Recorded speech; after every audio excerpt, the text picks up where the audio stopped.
শেষ হলো এই শতাব্দীর প্রথম এবং শেষ মহাকুম্ভ।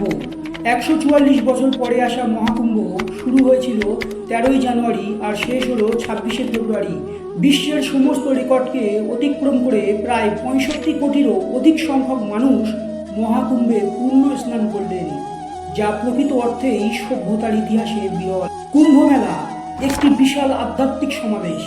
এর শিকড় একটি প্রাচীন কিংবদন্তিতে রয়েছে, যা অমৃতের জন্য অসুর এবং দেবতাদের মধ্যে যুদ্ধকে ঘিরে আবর্তিত হয়। এই কালজয়ী গল্পটি লক্ষ লক্ষ ভক্তদের দ্বারা উদযাপিত এই শুভ অনুষ্ঠানের ভিত্তি তৈরি করে। লক্ষ লক্ষ ভক্তের সমাগম, চারিদিকে সন্ন্যাসী নাগা সন্ন্যাসীদের ভিড়, তাদের মাঝে রয়েছেন সাধারণ পুণ্যার্থীও। পুলিশে ছয়লাভ এলাকা। ঠিকই ধরেছেন, মহাকুম্ভ মেলার কথা বলেছি। হরিদ্বার, প্রয়াগরাজ, নাসিক এবং উজ্জয়নে কুম্ভ মেলা অনুষ্ঠিত হয়। ১২ বছর পর আয়োজিত পূর্ণ কুম্ভ মেলা। প্রতি ৬ বছর অন্তর হরিদ্বার ও প্রয়াগরাজে হয় অর্ধ কুম্ভ মেলা। শেষবার পূর্ণ কুম্ভ মেলা হয় ২০১৩ সালে। সেই হিসাবে এবছর অর্থাৎ ২০২৫ সালে ১৪৪ বছর পর উত্তরপ্রদেশের প্রয়াগরাজ শহরে গঙ্গা, যমুনা ও সরস্বতী নদীর সঙ্গমস্থল ত্রিবেণী সঙ্গমে অনুষ্ঠিত হয় মহাকুম্ভ মেলা।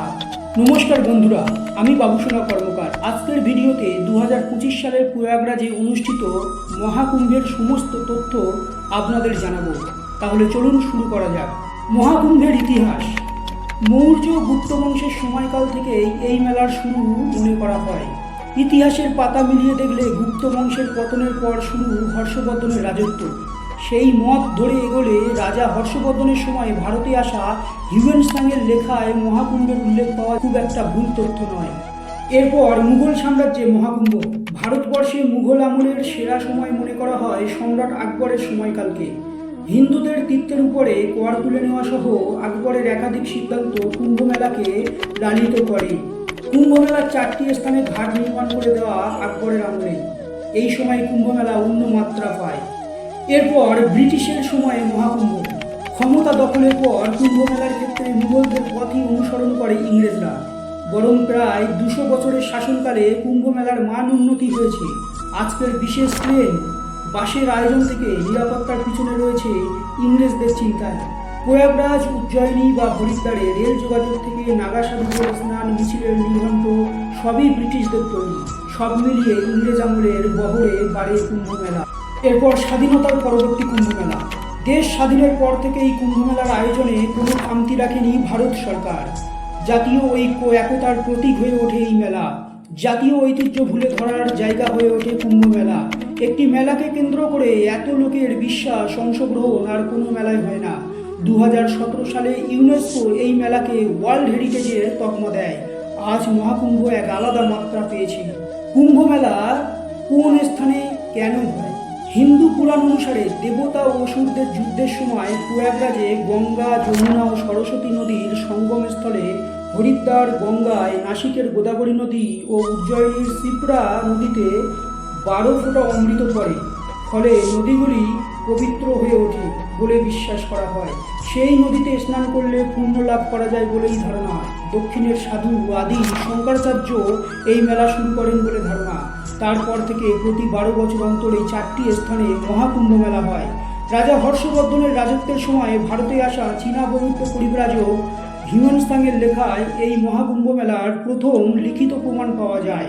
কিভাবে ঠিক করা হয় কুম্ভ মেলার তারিখ? রাশিচক্র অনুসারে বৃহস্পতি, সূর্য এবং চাঁদের অবস্থানের উপর নির্ভর করে তারিখ ঠিক করা হয়। বিশ্বাস করা হয় এই সময়গুলোতে মহাজাগতিক শক্তির দ্বারা নদীগুলি প্রভাবিত হয়। মহাকুম্ভ মেলায় স্নান করলে পাপ থেকে মুক্তি মেলে বলেই মানেন হিন্দুরা। ২০২৫ সালে মহাকুম্ভ মেলা ১৪৪ বছর পরে অনুষ্ঠিত হয় প্রয়াগরাজে। জ্যোতিষশাস্ত্রীয় গণনা অনুসারে এই মেলাটি অনন্য, কারণ এই সময়ে নক্ষত্রপুঞ্জের সারিবদ্ধতা দেখা যায়। ১৪৪ বছর পরে আসা মহাকুম্ভ মেলা ১৩ই জানুয়ারি থেকে ২৬শে ফেব্রুয়ারি পর্যন্ত ১ মাসের বেশি সময় ধরে চলেছে এই ঐতিহাসিক মেলা। বিশ্বের সমস্ত রেকর্ডকে অতিক্রম করে প্রায় ৬৫ কোটিরও অধিক সংখ্যক মানুষ মহাকুম্ভে পূর্ণ স্নান করলেন, যা প্রকৃত অর্থেই সভ্যতার ইতিহাসে বিরল। বৃদ্ধ, তরুণ, নাস্তিক, ধার্মিক, সাংসারিক, সন্ন্যাসী সকলকে মিলিয়ে দেয় গঙ্গা।